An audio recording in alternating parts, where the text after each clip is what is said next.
Hello, तो कहिए कैसे हैं मेरे सभी प्यारे बच्चे। बेटा आज हम Wren and Martin grammar book से चैप्टर 3 करेंगे, the phrase and the clause. अब सबसे पहले तो हम इनके मीनिंग समझ लेते हैं। तो दोनों क्या है, दोनों ही सेंटेंस का एक पार्ट है, ठीक है। Both are group of words, sentence के अंदर ही आ रहे हैं। बट फ्रेज का जो हिंदी मीनिंग है, तो वी कैन से फ्रेज का मतलब होता है भाई वाक्यांश। मतलब अगर हम इसका संधि विच्छेद करें तो हमारा आएगा वाक्य का अंश, मतलब वाक्य का कुछ अंश। तो नॉर्मल सी बात है बेटा, वाक्य का मतलब होता है कि किसी भी सेंटेंस का अगर हम पढ़ेंगे किसी के सेंटेंस को या हम बोलते हैं तो उसका कुछ मीनिंग निकलता है। अगर उसका कुछ मीनिंग ही नहीं निकल रहा है और फिर भी वो सेंटेंस का पार्ट है, तो मतलब सेंटेंस का पार्ट तो है बट उसका कोई मीनिंग नहीं निकल रहा है। जैसे कि अगर मैं बोलूँ इसका डेफिनेशन, तो phrase is a group of words that makes a sense but not complete sense since it does not have a subject and verb. अब मैं बोल सकती हूँ कि भाई मैंने पुलाव बनाया और पुलाव तो मैंने बना लिया बट उसमें ना नमक गिरा, ना मिर्च गिरी, ना कुछ गिरा। तो मतलब ऐसा पुलाव जिसका कोई टेस्ट ही ना हो। मतलब पुलाव तो बन गया, हमारा पुलाव तो बन गया, बट क्या बना है वो हमें खुद समझ में नहीं आ रहा, बस हम खा रहे हैं उसको। तो सेंटेंस का फ्रेज वो पार्ट है जिसका कोई भी मीनिंग निकलता ही नहीं है। मतलब हम पजल हो जाएंगे कि हम ये बोले या हम वो बोले। जैसे कि देखते हैं, examine the group of words in a corner. अब क्या है भाई इन a corner? In a corner कोई सामान रखा हुआ है या कुछ लेके आना है, क्या है? It make sense but not complete sense. मतलब अगर मैं बोलती हूँ आपको इन अ कॉर्नर, तो आप पजल हो जाओगे कि मैम क्या बोल रही है इन अ कॉर्नर। तो such a group of words which make sense but not complete sense is called a phrase. In the following sentences the group of words in bold are phrases. जैसे कि मैं बोलूं in the east या in the waste. अब क्या है भाई in the east और इन द वेस्ट? जब तक मैं ना बोलूं the sunrise is in the east. Next है हमारा ऑन अ वॉल। क्या है ऑन अ वॉल? कुछ चीज रखी हुई है या कुछ लेके आना है, क्या है? या कोई बैठा हुआ है, कोई खड़ा है, समझ ही नहीं आ रहा जब तक ना मैं ना बोलूं कि Humpty Dumpty sat on a wall. Next है हमारा ऑफ ग्रेट ब्यूटी। क्या of great beauty? It was a sunset of great beauty. अब मैं आपको इसका एक एग्जांपल देती हूँ बेटा। जैसे मैं बोलूँ इन न्यू दिल्ली, तो क्या है भाई इन न्यू दिल्ली?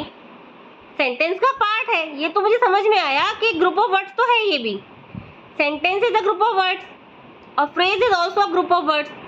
अब मैं कंपेयर करूँ तो क्या है भाई, जब अगर मैं बोलती हूँ आई लिव इन न्यू दिल्ली, तो ये हमारा सेंटेंस हो गया क्योंकि हमारा पूरा पूरा सेंस बन रहा है।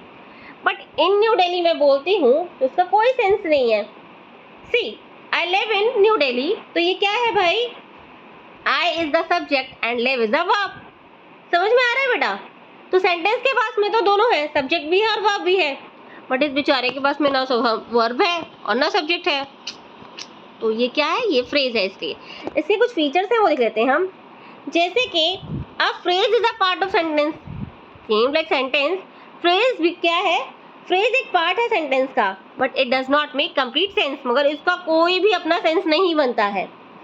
It does not contain a verb, ना सब्जेक्ट कंटेन करता है ये और ना ही ये वर्ब को कंटेन करता है। See examine the group of words in bold in the following sentences. Of gold, क्या है भाई gold? We recognize the first group of words as a phrase. क्यों? क्योंकि क्या बोल रहा है भाई, ग्रुप ऑफ वर्ड्स तो है ऑफ गोल्ड, बट पूरा सेंटेंस नहीं बन रहा है, कोई मीनिंग ही नहीं बन रहा है। और नेक्स्ट देखिए, he has a chain which is made of gold.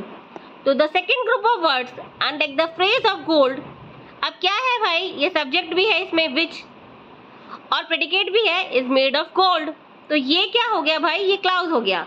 तो group of words which form part of a sentence and contain a subject and a predicate is called a clause. अब क्या है, ये छोटे छोटे से सेंटेंस होते हैं जिनका सेंटेंस में ही छोटे छोटे सेंटेंस होते हैं, और इनके पास में क्या होता है, इनके पास में सब्जेक्ट भी होता है और इनके पास में प्रेडिकेट भी होता है। ठीक है बेटा? अब इसके अगर मैं फीचर्स लूँ तो मैं कह सकती हूँ a clause has the subject and a verb. Clause के पास में सब्जेक्ट भी है और वर्ब भी है। इट मे और may not make a complete sense, बना भी देता है और कभी कभी नहीं भी बनाता है। It is usually a part of sentence, और ये क्या है भाई, ये सेंटेंस का ही पार्ट है। जैसे कि हम ले लेते हैं in the following sentences is the group of words in bold or clauses who pay their dates.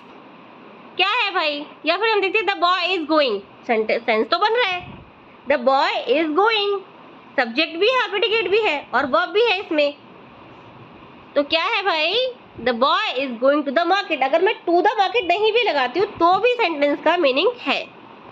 अब क्लाउज के भी बेटा दो पार्ट होते हैं, एक तो होता है डिपेंडेंट क्लाउज और एक होता है इंडिपेंडेंट क्लाउज। अब ये कैसे हैं, किस तरीके से हैं, ये हम अगली वीडियो में समझेंगे। उम्मीद करती हूँ मेरी आज की वीडियो आप सभी को समझ आई होगी। अगर बेटा वीडियो समझ में आए तो चैनल को लाइक कीजिए, शेयर कीजिए, सब्सक्राइब कीजिए। तब तक के लिए बाय।